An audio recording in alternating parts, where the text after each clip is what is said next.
1, 2, 3, 4.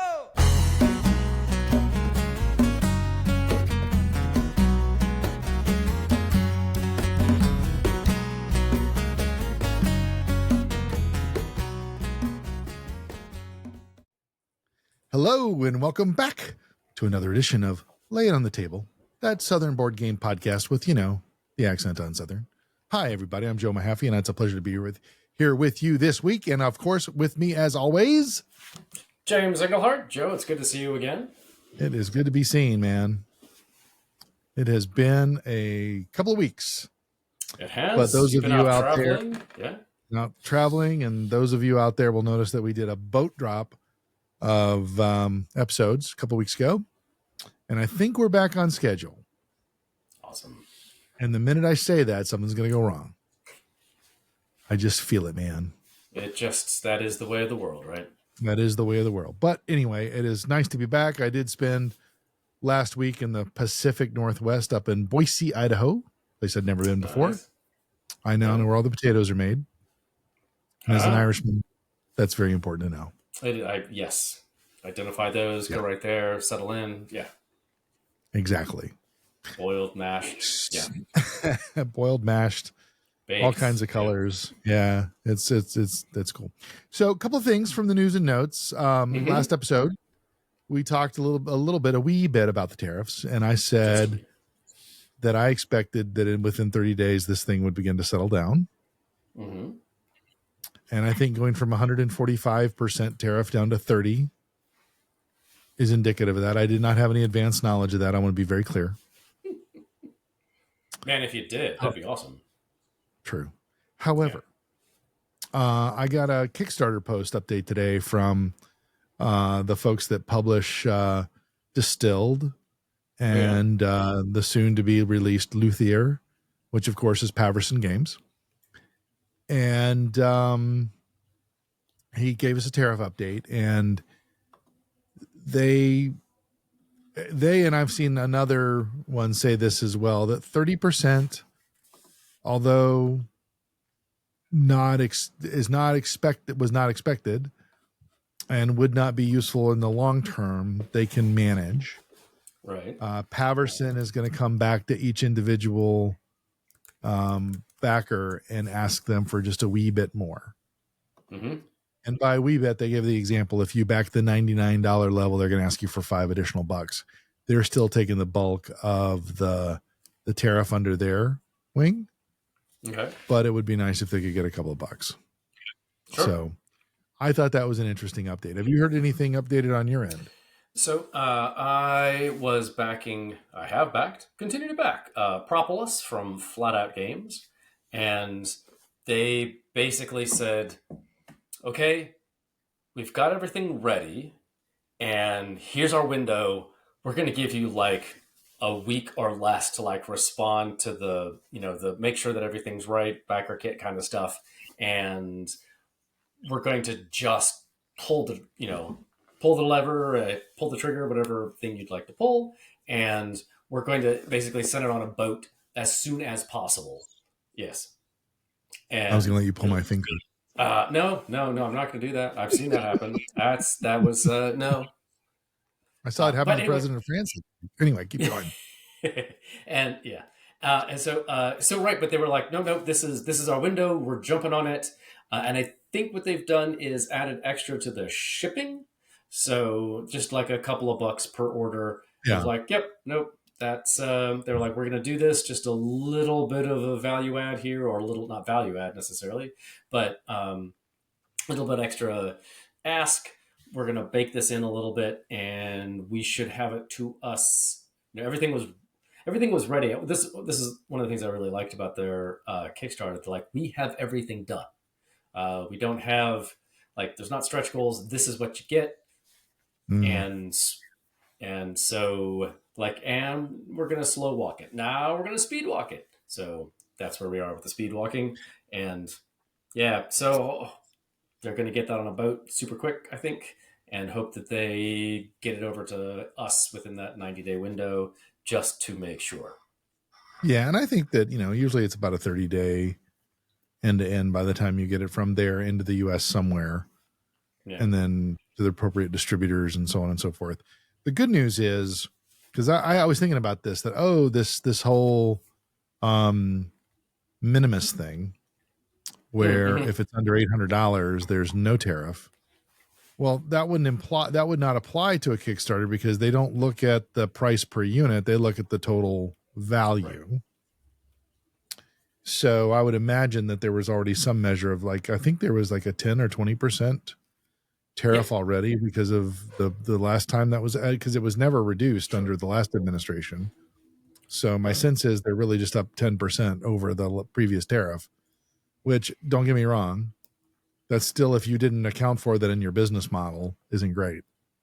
Well, so my friend who's a publisher, a game publisher, was like, at 30, this was, when those first started, at 30%, we could split it among different ones. Like we could eat a little bit here, eat a little bit there, and then pass a little extra on, but it wouldn't be that bad.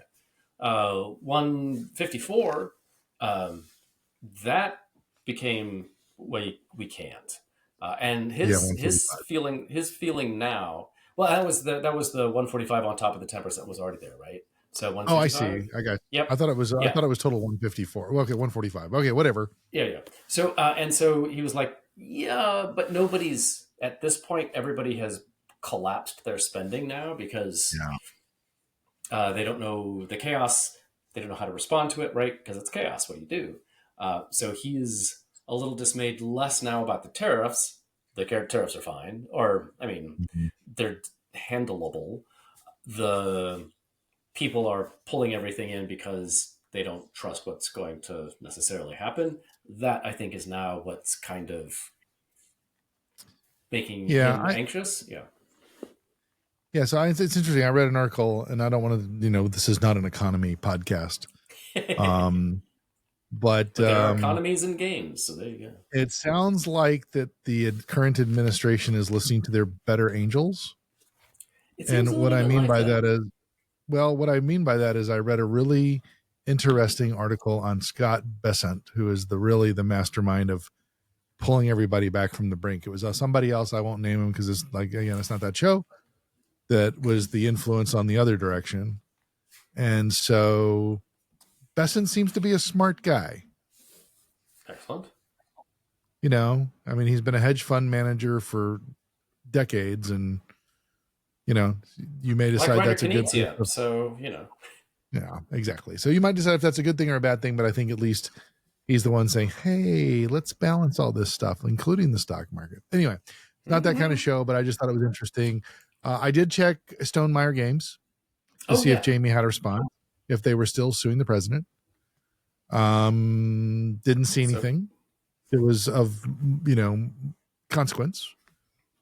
Although he did go to a big con this past weekend. There was 3,000 people there near Kansas City or something.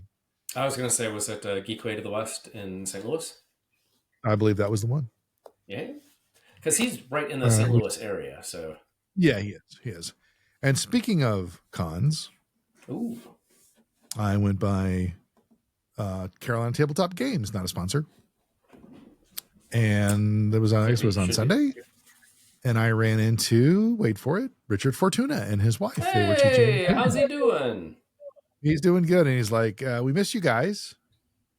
Yeah. And I'm like, yeah. And I explained about my mom and stuff. And I did not explain about was it your wife's birthday last go around when we tried to go? Or there was an event you had to go to? Yeah, there was, No, her birthday's anyway, they're doing it. They're already booked. They're going to do it again. They're going to do it again this fall. So I told them we would try to be there. Oh, yeah. So I thought what might be fun is maybe get them on the podcast sometime this summer in advance to kind of figure out what we can do to help them. Yeah, no, that'd be awesome. So we'll do that. Okay, and maybe you can get your buddies in Greenville to come up and get a spot. Yeah, I don't know. It could happen. It could happen. They've been out to a couple of different cons recently, so who knows? I don't know what their interest. Yeah. So James. So Joe. It's May. Tis. Tra-la. It's May, the lusty month of May, which I hope that's not happening in your class. Again, no, I although think they were playing Never Have I Ever, so It was a little sketchy. We were at one Now, side. was that the extended version, or was that like the tricked out version with all the bits? Or sorry, They've got there was a box. There was a box with the questions, and they were exactly the kind of questions that you would expect from a game of Never Have I Ever. And I thought, never have I ever drunk a glass of wine while doing a podcast. there you go. Oops. So no, Sorry. but I was just thinking. At one point, they were like, "Oh, we should close the door," and I was thinking, I love it when they forget the professor is in the room with them. But That's great.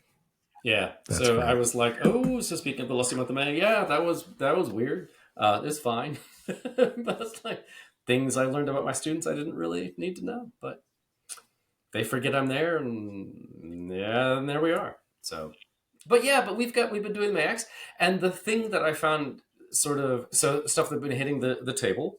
I wanted to explore just a little bit. They were discovering deck builders because mostly they haven't done deck building, right? It's not something that necessarily shows up on your life if you're playing Harry Potter Clue or Never Have I Ever or Mexican Train Dominoes or Monopoly. This just deck building isn't a thing. So, my students were like, "Oh, I want to play Clank," and I said, "Before you play Clank, you need to play Dominion." So they said, "What's Dominion?" I said, "I'm glad you asked. Like, this is the first deck builder. Like, like the first one that got popular." I was like, "No, the first deck builder." Like, well, that's weird. So we sat down, and it was interesting because, like, even just the very thing of you take from one, your own personal deck, you pull out 5 cards, you draw top 5, play them in whatever order you want. Do usually some secondary thing, buying another card, shuffle that all together, put it in your discard pile. So just left, play, right. And they just never done, right? So it was kind of blowing their minds. And one dude was, it'd come around to his turn. I was like, wait, what do I do? I'm like, draw 5 cards. He's like, oh, I want this card. This. I'm like, no, reshuffle them. Draw 5 off the top, man. But when he finally got how the flow of the game was going, he had ordered it by the time we had ended the game. So that was funny. I wasn't super stoked that he was on his phone doing the things, but he was ordering the game, so that didn't seem terrible. So then I have been known to do that. Yeah, well, that's what we do. And then that afternoon, they sat down to play Clank. And one of the guys had been trying to teach himself to play Clank, which I thought was admirable. And he was with one of the guys in the Dominion. And they sat down to play Clank, and he was like, "Oh, this makes a ton more sense now that I've played Dominion." It's like, yeah. So it's, and of course Clank has, it's deck building, but there's a shared board where it's a dungeon crawl kind of, you're going down into the dungeon to grab stuff and then head back out. And there's a lot of a push your luck. How far can you go? How much loot can you get out with? And it's super fun. And one of the things that you accumulate when you're accumulating things is Clank. And this, draws the attention of the dragon, who is then probably going to chase you and deal damage to you. So it was great. It was like, you've got the basic flow of it, and now you can take this mechanism and it's other stuff that point-to-point movement is pretty basic. You kind of see how that's going to work. But the thing that you don't understand is deck building. So that was super fun. And the other one, then that was one group. They were like, "Yeah, we're going to do a dungeon dive." Yeah. Before you move on, though, I think it's interesting the way you call that out, because, a lot of times we talk about how there's a vocabulary to certain games. And we never have really talked about that from the point of view of the deck builder. Because it's like engine building, there's a certain thing, the slash means what the slash means. Right. Right. When you're trying to understand, because, we've talked about how some documentation is not always ideal.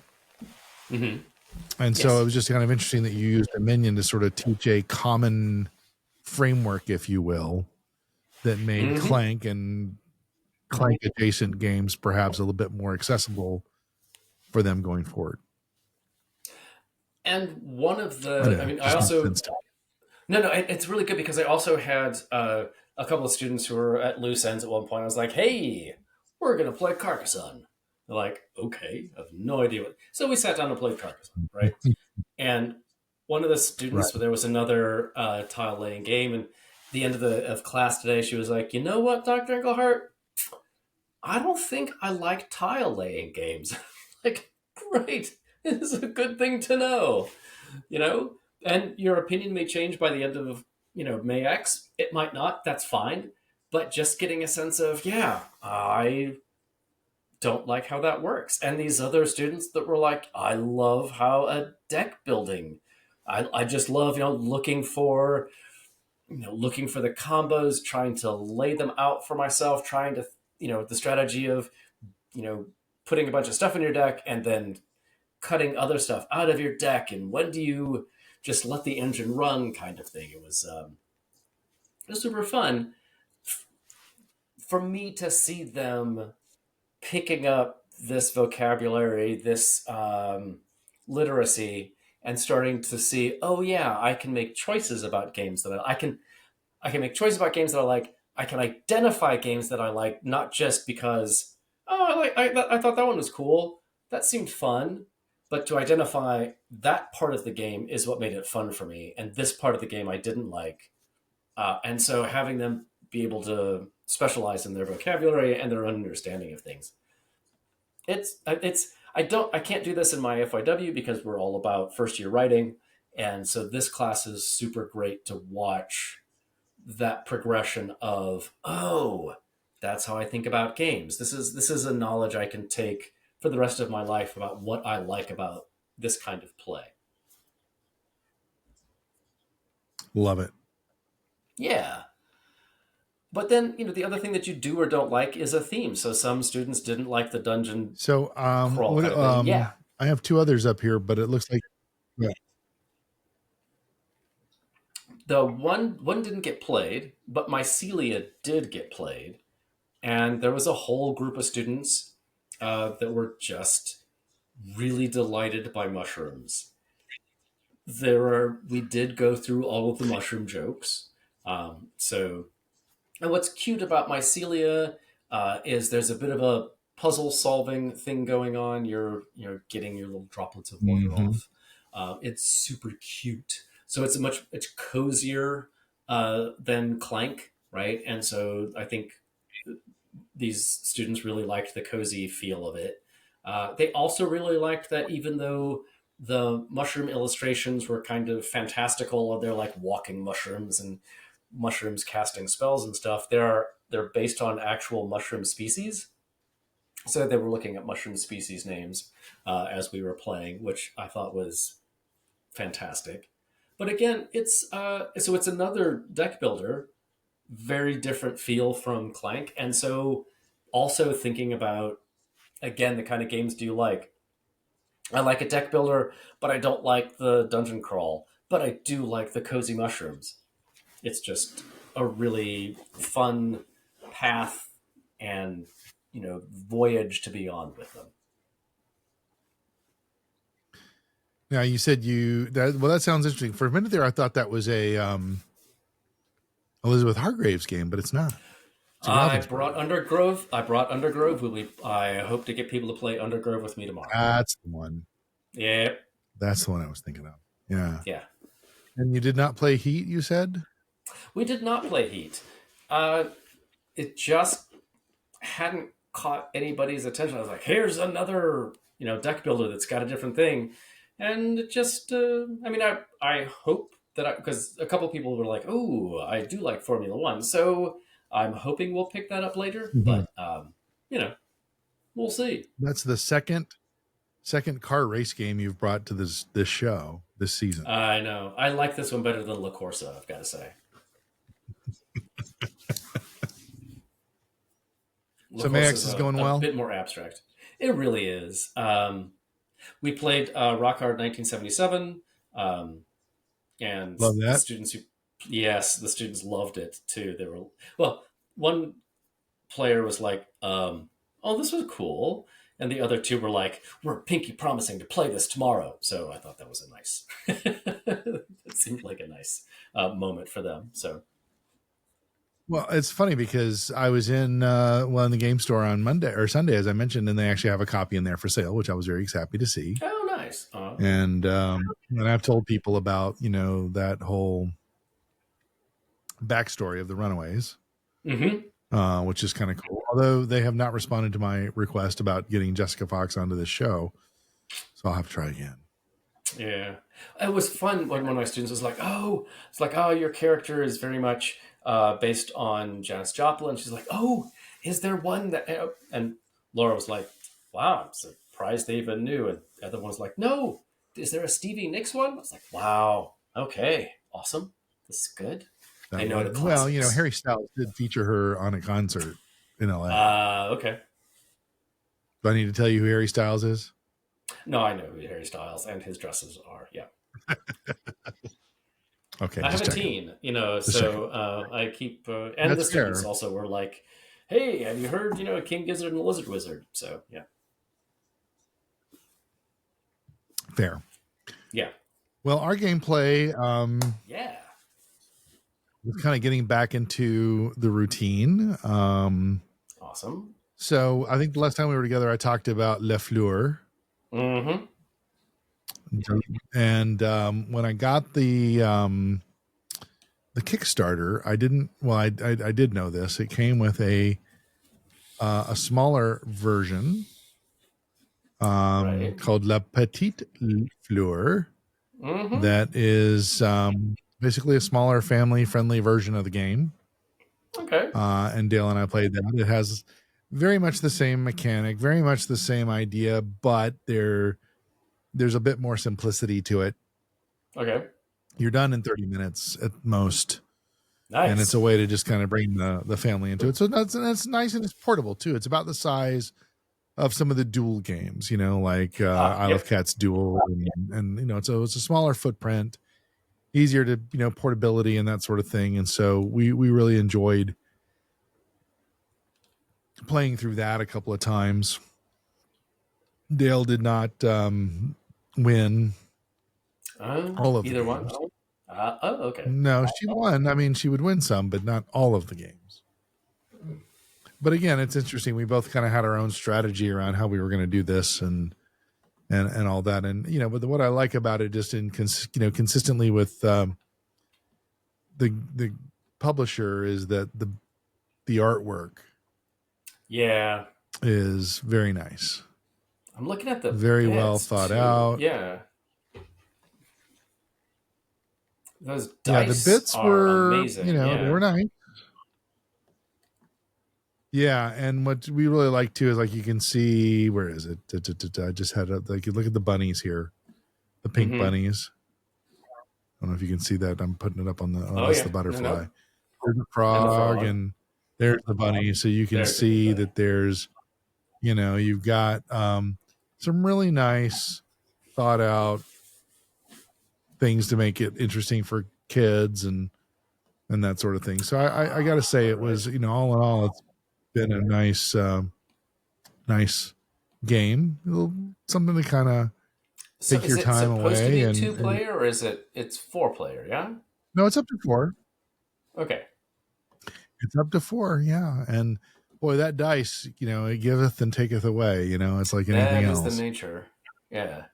Yeah, but it's nice to have for sure when you're playing the game. But yeah, it's like I said, it's a good lead into the big game. Doesn't take as Mm-hmm. long. The bits, there's more cardboard than like the coins and stuff like that, but that's fine.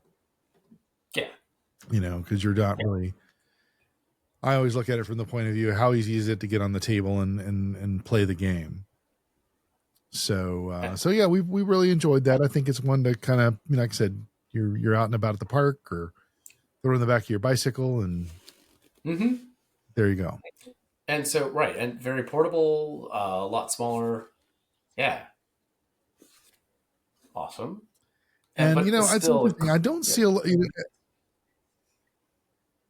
I don't see a lot of their games in the game stores. Botany or La Fleur. I don't know. Maybe you do down there. Maybe it's just the game stores I go to. They just don't seem to have. I don't know how the distribution is beyond the Kickstarter. Kickstarter may be the only outlet.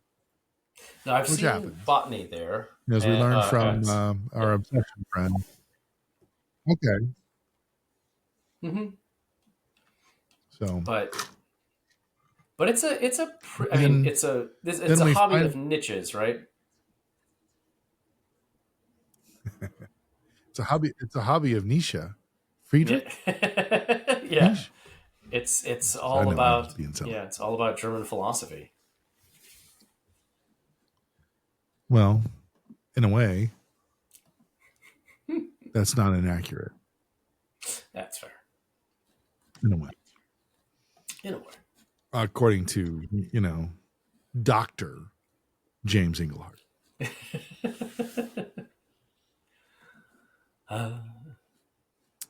Anyway, so La Petite Fleur is very nice. We liked it a lot. And then we decided that we had to pull out Parks, the second edition. Yeah, I've been very curious about this. New artwork. Yeah. Very similar rules, but a little different. Mm-hmm. So all the bits you would expect from Parks, there's the addition of the dice. This game is a little more, I want to say balanced. Dale would sit here and tell you it's unbalanced. Okay. And what I mean by that, and so this is the rationale. This is why I think it is balanced. You know how Wingspan, if you're just playing the base game, you've got to go for the forest as fast as you can to get your food engine going. Mm-hmm. And in many ways, Parks is the same way. You got to get out first to get the bits along the way. Well, they've kind of changed the mechanics of how it can give you some of the bits. The tile laying is a little bit different. The dice roll gives you surprise bits, and they've also made the camera or the pictures far more relevant. Oh, okay. Because in the original Parks, you could win the game without ever touching the camera. True. And the other thing I noticed is that with the regular out of the box, scores are relatively low in Parks First Edition. True. Like sub 50 points per person. Yeah. The game we played last night, I got 71 and she got 53. Okay. Wow. All right. So that was sort of the differences. And I the reason Dale thinks it is unbalanced is that I was player one for the entire game. Because it's based on how do you get to the end of the trail and who takes the park action first, which is true in the original game. And that's worth 1 point, but you also get to go out first. And for some reason, she was convinced that that's why I won the game. Okay. So it looks like they've improved. No, they've improved the canteens. Okay. And the backpack situation. And then they also have a variant still where you can camp, but we did not play the camping iteration. Okay. We just played the base game first before adding that into it. And the artwork is nice. It's not now the artwork in the original, I think, and Dale agrees it's better. Yeah.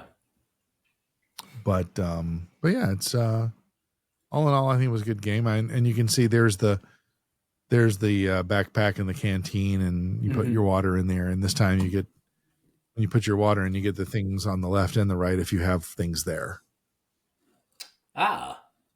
So that's interesting. All in all, changes to the game, but all in all, it's a good game. This still has the classic wooden bits. It still comes with a game tray organizer. Right. So getting on the table very quickly is super easy. And it looks like you don't like shuffle the little tiles and then keep adding one per round. You do not. Just You do not. change yeah, just what We it just giveth changed the and value taketh of the away. location. Yep. Yeah.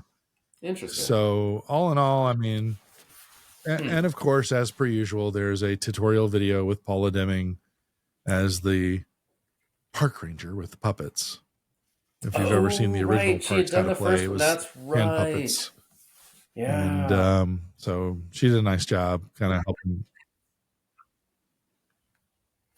I'm sorry, say that again.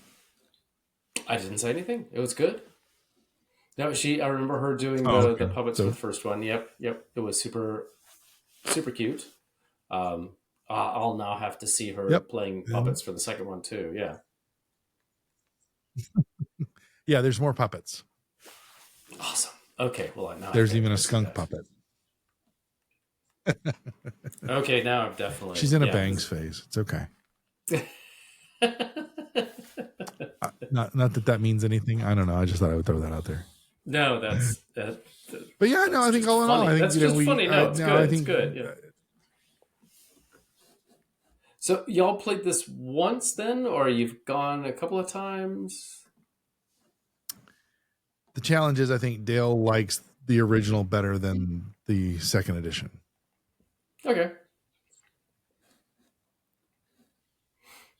That is a challenge. I do. Yeah. I'm not intentionally talking over you. You're coming in a little garbled. Yeah. And sometimes we're freezing up, so that happens too. Yeah.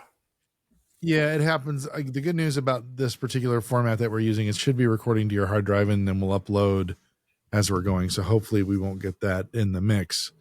And then for everybody out there, last time we did this, we did it on StreamYard. We're now trying Riverside to see if that improves our ability to get podcasts out sooner. But I was just having a hard time hearing James, and I didn't want to be rude and sound like I was talking over him, as I was. Nope. I think there's just it's a little laggier this time, but I'm not sure what to do. Yeah. No Wi-Fi versus plug-in versus, it's the atmosphere versus who knows. Yep. Who knows? Hopefully you should have a little on your screen. You should have a little 99% uploading or something. And we'll get it all fixed in post. No worries. Folks, this is how the sausage is made. It is. But yeah, so far that's been our gaming experience this past couple of weeks. It's been good. I've been interested in the second edition of Parks. I feel like I'm not gonna totally frozen on my end. Okay. So the second edition of Parks, I think I'm gonna probably leave alone and live with that first edition a little longer. I like it a lot. I'm sure it's brilliant what you're saying. Oh, we lost him, folks. Let's see if he comes back in. Sometimes that'll happen. Let's give it a minute.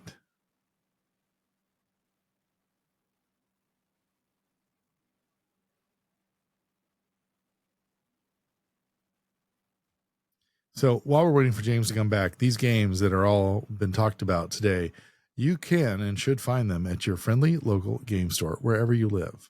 And I encourage you to go out to the ones that's closest to you, get to know the community there, see what's going on, and make friends that are going to, have their own points of view that you're going to want to listen to and play some fun games.